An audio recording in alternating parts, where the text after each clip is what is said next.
जय श्री कृष्णा। आज हम भक्त सुदामा की कथा श्रवण करेंगे। यह कथा श्रीमद् भागवत जी से ली गई है। परीक्षित जी श्रीमद् भागवत की कथा को श्रवण कर रहे हैं और शुकदेव जी इस कथा के वक्ता हैं। परीक्षित जी महाराज शुकदेव जी से पूछते हैं, अगर द्वारिका में किसी भक्त पर कृपा हुई हो तो सुनाइए। शुकदेव जी कहते हैं, देख सुदामा की दीन दशा, करुणा करके करुणा निधि रोए।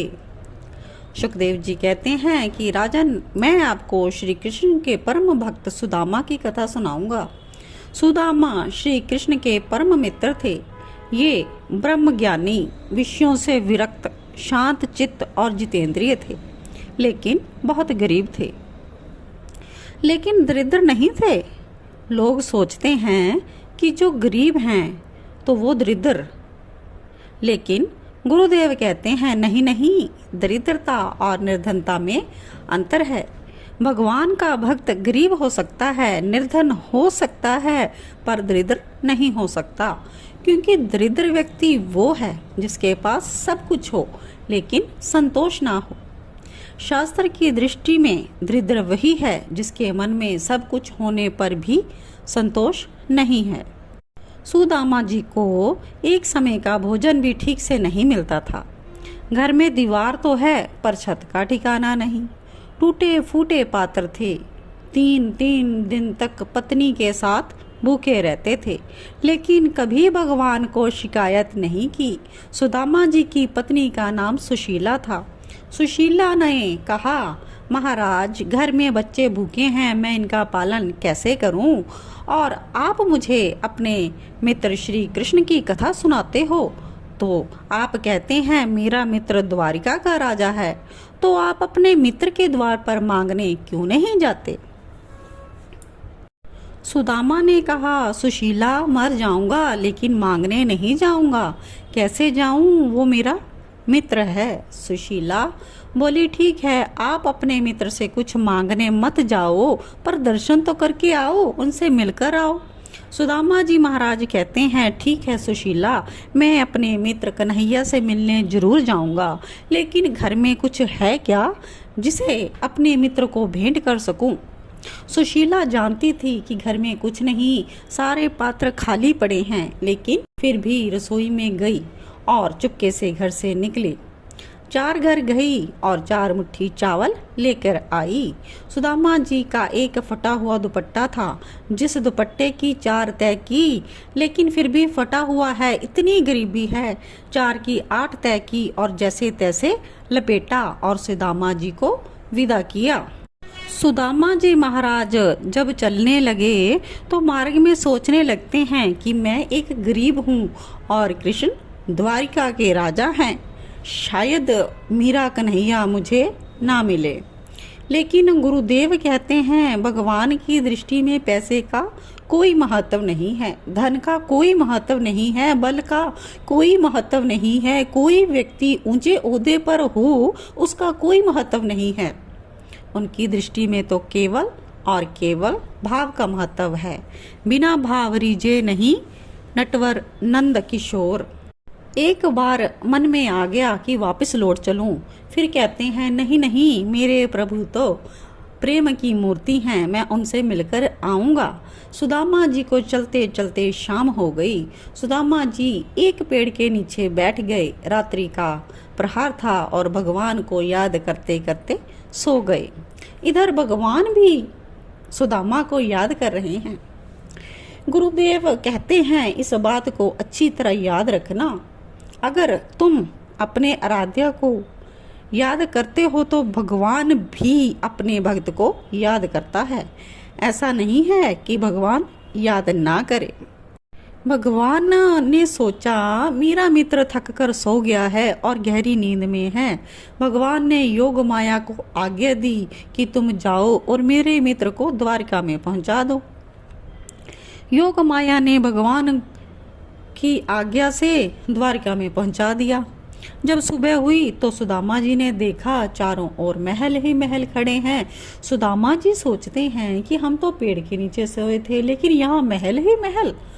सुदामा जी ने राहगीर से पूछा कि ये कौन सा नगर है, तो लोगों ने कहा ये द्वारिका।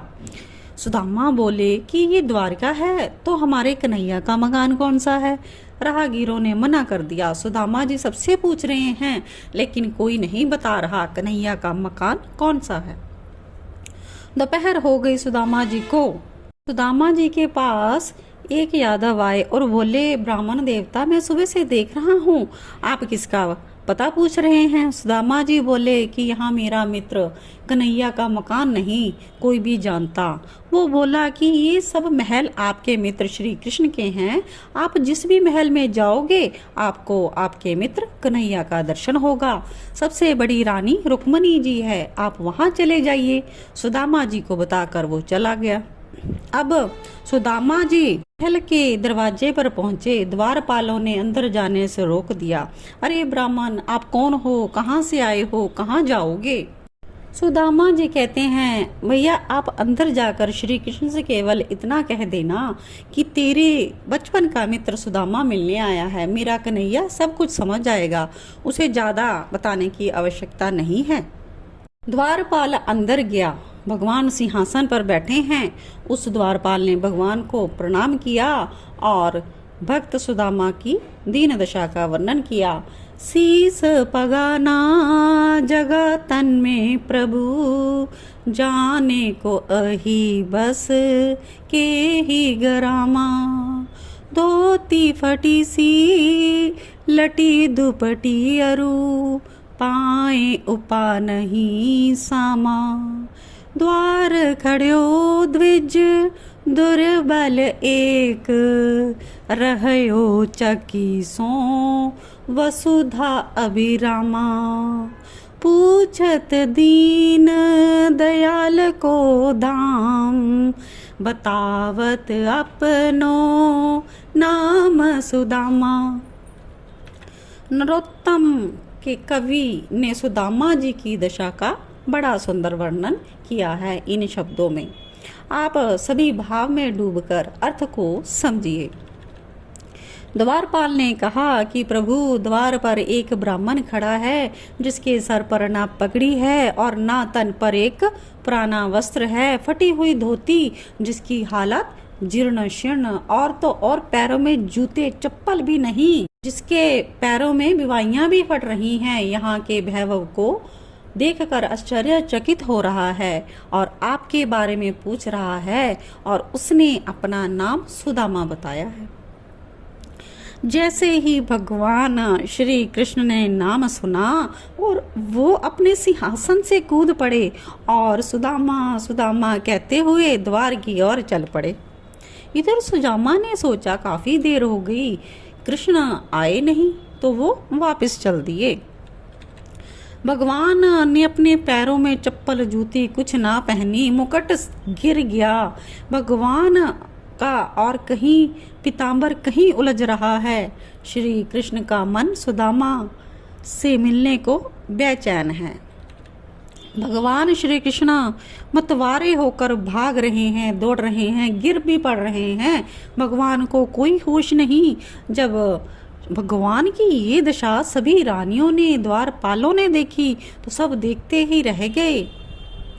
आज अपने मित्र से मिलने जा रहे हैं बस। जैसे ही द्वार पर पहुंचे, सुदामा जी वहां नहीं। द्वारपालों से पूछा, मेरा मित्र सुदामा कहाँ गया। द्वारपालों ने बताया, सुदामा जी अभी यहाँ से निकल गए हैं। भगवान दौड़े, उन्हें सुदामा दिखाई दिया। भगवान ने आवाज लगाई जोर से, सुदामा सुदामा। जब सुदामा ने मुड़कर देखा तो भगवान ने अपने अंक में सुदामा को भर लिया, गले से लगा लिया और भगवान रोए जा रहे। रानियां सोच रही, ऐसा कौन आया कि बलराम के जैसा ये सम्मान दे रहे हैं। भगवान ने कहा, सुदामा तुम्हें अब याद आई। सुदामा जी बोले, मित्र याद तो बहुत आती थी रोज, पर तुमसे मिलने नहीं आ पाया, मुझे माफ कर दो कन्हैया। भगवान सुदामा को अंदर महल लेकर गए और जिस सिंहासन पर खुद बैठते थे उसी पर सुदामा को बिठाया। भगवान सुदामा के चरणों में बैठ गए। भगवान एक ब्राह्मण का सत्कार कर रहे हैं। भगवान कह रहे हैं, ये महान पुरुष हैं, मैं इनके चरण धोऊंगा। गुरुदेव कहते हैं कि घर में कोई बड़ा व्यक्ति आए, संत जन या गुरु, तो उनके चरण धोवें। उनके चरणों में बहुत शक्ति और उनके चरणों में आचरण होता है। भगवान ने देखा कि सुदामा जी के चरणों में कांटे लगे हुए हैं, छाले पड़े हुए हैं, बिवाइयाँ फट रही पैर की और जगह जगह से रक्त टपक रहा। भगवान ने पूछा, मित्र इतने दिन आप कहाँ रहे, मुझसे मिलने क्यों नहीं आए, आप मुझे क्यों भूल गए? भगवान श्री कृष्ण ने अपनी आंखों के आंसुओं से सुदामा जी के पैर धोए। इतने आंसू भगवान के गिरे हैं, भगवान भी रोने के लिए तैयार हैं, लेकिन आप उनसे प्रेम तो करो, उन्हें याद तो करो, उनके लिए आंसू तो आए। जब उनकी याद में आंसू आएंगे तो भगवान भी आपको याद करके रोएंगे। सुदामा कहने लगे, प्रभु आप इतना सम्मान दे रहे हो, मैं तो सोच रहा था कि आप मिलोगे भी कि या नहीं। इतना कहकर सुदामा जी भी रोने लगे और कहते हैं, भगवान आप मुझसे महाराजा जैसा व्यवहार क्यों कर रहे हो? इस तरह से दोनों मित्र प्रेम में डूब गए। सुदामा जी महाराज श्री कृष्ण जी से कहते हैं, तू प्रेम ही देता है, प्रेम ही लेता है, प्रेम ही खाता है, प्रेम ही पीता, प्रेम में सोता और प्रेम में ही जागता। प्यारे तू प्रेम से ही बना है और प्रेम में सना है, तू साक्षात प्रेम की मूरत है। सुदामा जी बोले, हमने सुबह से स्नान नहीं किया, आप एक रस्सी दो और कुआं बता दो, एक बाल्टी दो, मैं स्नान करके आता हूँ। वो इतने बोले हैं। भगवान कहते हैं, मित्र आपको किसी कुआं पर जाने की जरूरत नहीं, मैं आपको यहीं स्नान करवा देता हूँ। भगवान ने उसी समय अपनी रानियों को आज्ञा दी, हमारे मित्र आए हैं, तुम जाओ हमारे मित्र के लिए स्नान करने के लिए पानी लेकर आओ। सभी रानियां दौड़कर गईं और एक कलश जल लेकर आईं। अब सुदामा जी महाराज ने दूर से लंबी लाइन देखी, जिसका अंत वाला छोर नहीं दिखाई दे रहा। सुदामा जी को लगा द्वारका की स्त्रियां हैं और भगवान का अभिषेक करने के लिए जल लेकर आती होंगी। सुदामा जी महाराज ने पूछा, भगवान ये क्या है, कौन है सब? श्री कृष्ण बोले, ये सब आपकी भाभियां हैं। सुदामा जी बोले, कितनी? श्री कृष्ण बोले, बस थोड़ी, 16,108। सुदामा जी बोले, मैं तेरी भाभी से मिलकर भी नहीं आया हूँ।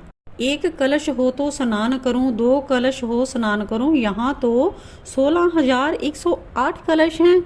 यदि इतने कलशों से स्नान करूंगा तो मेरे तो 1.5 पाँव हड्डी का शरीर है, वो तो यहीं गोविंदाय नमो नमः, कन्हैया मैं तो घर भी नहीं पहुंच पाऊंगा। तब भगवान ने सभी रानियों से कहा कि देखो रे, हमारे मित्र सुदामा बैठे हैं और तुम में से कोई एक हमारे मित्र पर जल डाल दो। रानियां बोली कि आप आज्ञा कीजिए, कौन सी रानी जल डाले?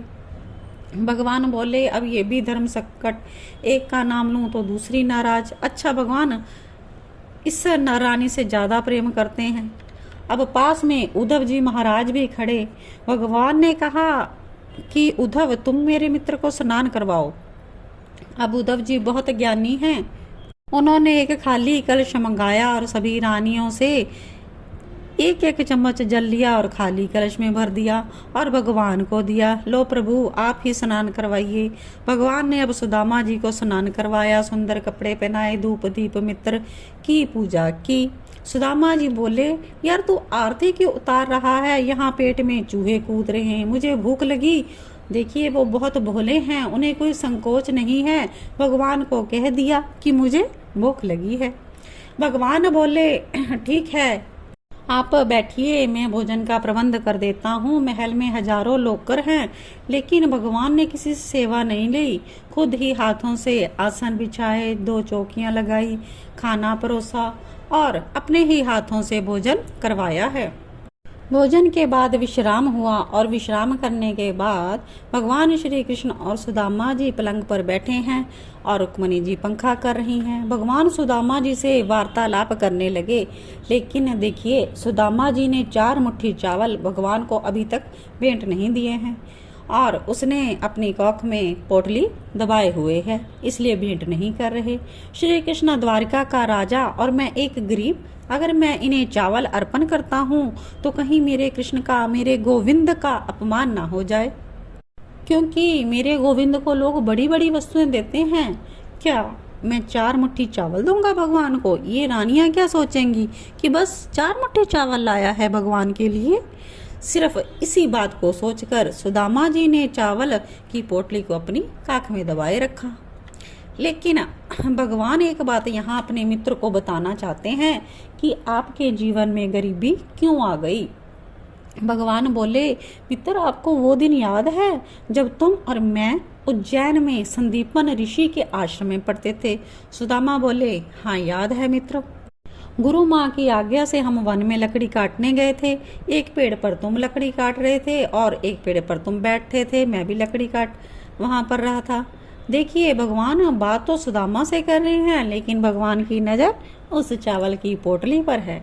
सुदामा जी ने देखा ये बात तो मुझसे कर रहा है पर इसकी नज़र कहीं और है, कहीं मेरी पोटली तो नहीं दिख रही इसको। सुदामा जी को ने देखा कि थोड़ा सा कपड़ा दिख रहा, सुदामा ने पोटली और अंदर कर ली।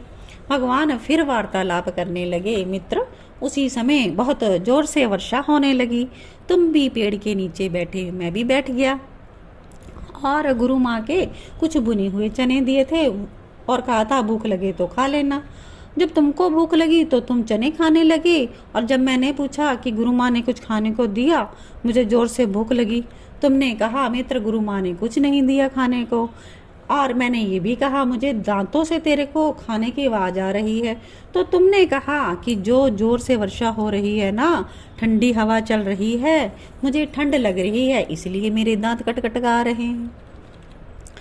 इस तरह रात हो गई और वर्षा इतनी भयंकर थी कि हम आश्रम पर जा नहीं सकते थे। जब रात्रि बीत गई तब हमारे ना होना का समाचार पाकर गुरुदेव समेत कई शिष्य हमारी खोज में आए। जब वे हमारे पास पहुंचे तो हमें संकटपूर्ण अवस्था में पाया।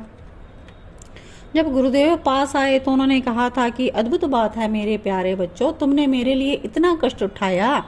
प्रत्येक व्यक्ति अपने शरीर की देखभाल को सर्वाधिक महत्व देता, किंतु तुमने गुरु के प्रति आज्ञा को विशेष महत्व दिया। आज मैं तुम्हारे से बहुत प्रसन्न हूँ। इस तरह से गुरुदेव के साथ सभी आश्रम लौटे। तब गुरु माँ ने श्री कृष्ण और सुदामा दोनों को गले से लगा लिया था। भगवान श्री कृष्ण गुरु माँ से कहते, मैया मुझे कुछ खाने को दो, जोर से भूख लगी। माँ ने बोला, अभी लाती हूँ। फिर माँ अचानक पूछती, कान्हा जो मैंने भुने हुए चने दिए थे तुम दोनों को आपस में बांट कर खाने के लिए, वो खाए थे? तब सुदामा जी ने कहा, नहीं मैया मुझे जोर से भूख लगी थी, मैं सभी चने खा गया था। उसी समय गुरु माँ को क्रोध आ गया और श्राप दे दिया, सुदामा आज तूने भगवान के हिस्से की चीज खाई है, तेरे जीवन में गरीबी बनी रहेगी। भगवान की नज़र अब भी चावल की पोटली पर। सुदामा जी ने देखा वो पोटली और जोर से काख में दबा रहा, लेकिन वो पोटली खुल गई।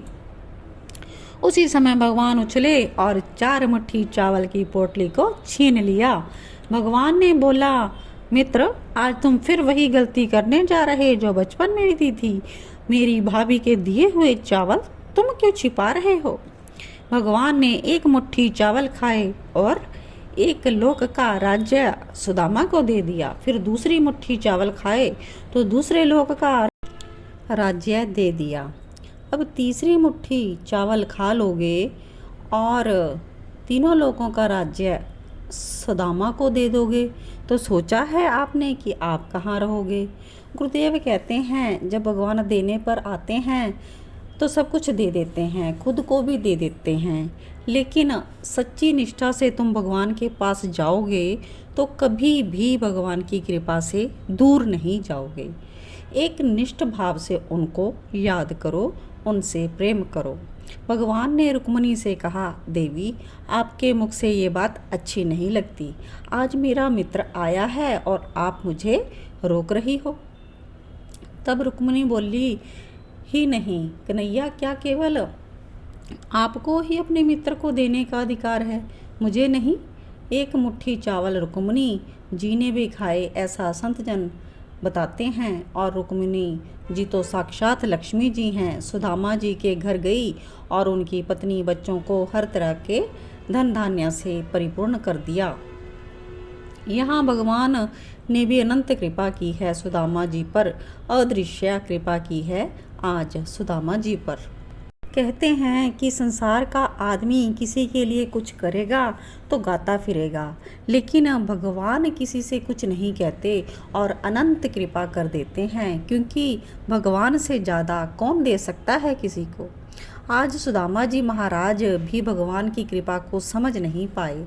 सुदामा जी महाराज आए तो जो 2-4 दिन के लिए थे, लेकिन 6 महीने हो गए। एक दिन सुदामा जी कहते हैं, कन्हैया अब हमें आज्ञा दीजिए।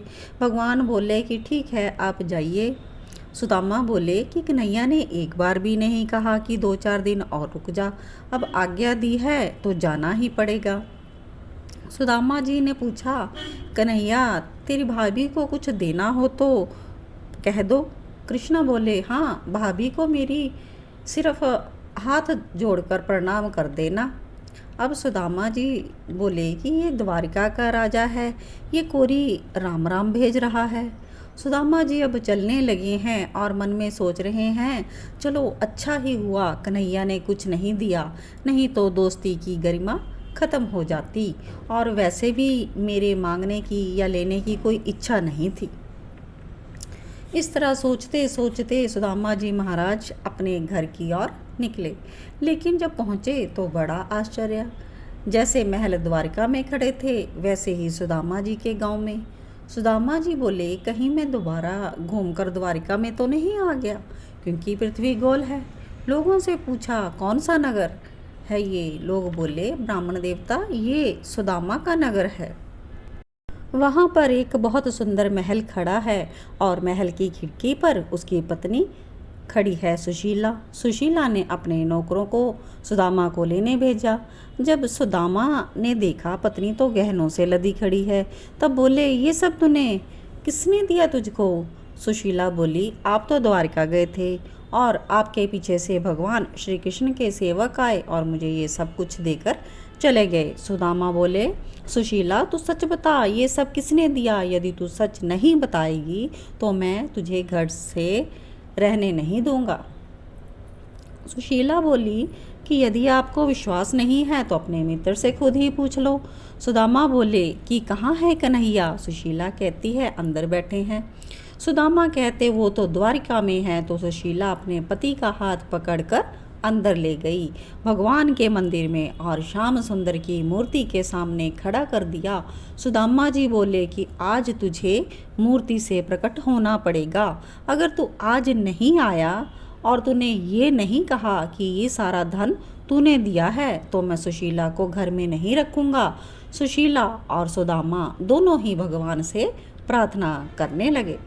उसी क्षण भगवान प्रकट हो गए और सुदामा जी की आंखों में आंसू हैं। सुदामा जी ने कहा, क्यों रे लाला, ये सब तूने क्यों दिया? भगवान बोले, क्यों, मैं नहीं दे सकता क्या? सुदामा बोले कि जब आपकी मन की जानते हो तो आपने द्वारिका में क्यों नहीं बताया मुझे और चलते समय भी कोरी राम राम में विदा किया? भगवान बोले, देखो सुदामा, सच सच बताना कि तेरे दिल में कुछ लेने की इच्छा थी क्या? सुदामा बोले, बिल्कुल नहीं प्रभु, आपकी कृपा ही काफ़ी है, मुझे कुछ नहीं चाहिए। कृष्ण बोले, तो बस मैंने तुझे कुछ नहीं दिया, ये सब भाभी के लिए ही है। भगवान ने इतना कहा तो सुदामा जी और सुशीला जी फूट फूट कर रोने लगे और भगवान के चरणों में प्रणाम किया। दोनों ने दर्शनों को खूब लाभ लिया और भगवान फिर अंतर्धान हो गए। जितनी भी धन संपत्ति सुदामा को प्रभु ने दी, सुदामा ने वह भगवान की सेवा में लगाई, उसे खराब नहीं किया। इस प्रकार अपनी पत्नी के साथ सुदामा ने अत्यंत शांतिपूर्ण जीवन बिताया और ऐश्वर्य को भगवान का प्रसाद मानकर सभी सुविधाओं का आनंद उठाया। सुदामा विप्र ने कहा कि भगवान अजय हैं, लेकिन अपने भक्तों द्वारा पराजित होने में स्वीकार करते हैं। इस तरह से सुदामा जी का चरित्र पूर्ण हुआ। जो लोग सुदामा जी की कथा सुनते हैं वो कर्म बंधन से छूटकर भगवान की भक्ति को प्राप्त करते हैं। बोलिए सुदामा जी महाराज की जय। बोलिए श्री द्वारकाधीश की जय हो। राधे राधे। जय श्री कृष्णा।